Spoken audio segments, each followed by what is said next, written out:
Alors, est-ce que nous voulons nous préserver de ça, nous protéger de ça, de garder une norme, être des êtres normés, plutôt que normaux, ça veut dire obéissant à une norme?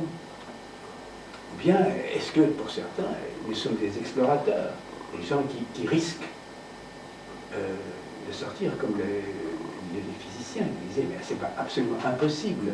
Bah, pourtant, ça me mène à ça, ce que je pense. Finalement, ils ont eu raison. Que la réalité n'a pas d'existence réelle, il n'a qu'une existence virtuelle. Et que la réalité n'est qu'une des virtualités de la réalité. Que la réalité n'est qu'un aspect de la virtualité généralisée.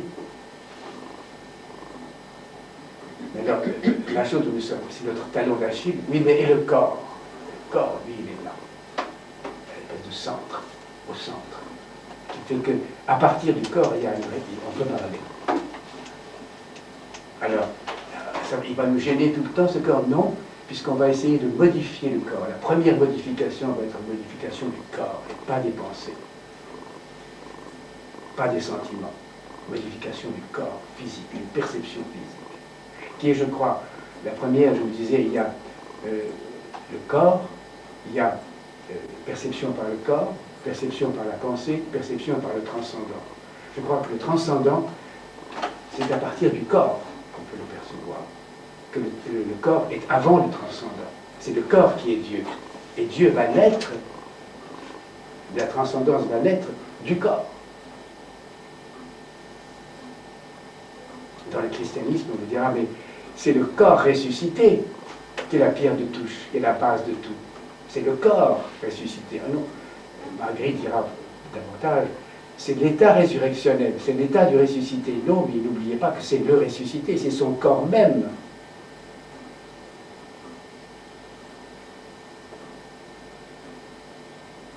C'est le corps, donc le corps est très important.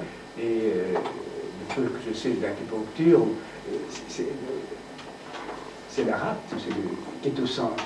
Il y a une terre qui est le corps, il y a un centre autour duquel gravitent d'autres fonctions, d'autres forces. Alors, ce centre de gravitation, probablement c'est le corps. C'est là qu'il faut fixer son observation, fixer son regard. Plus que sur les imaginations, les imaginalia, comme disaient les anciens, les choses imaginées.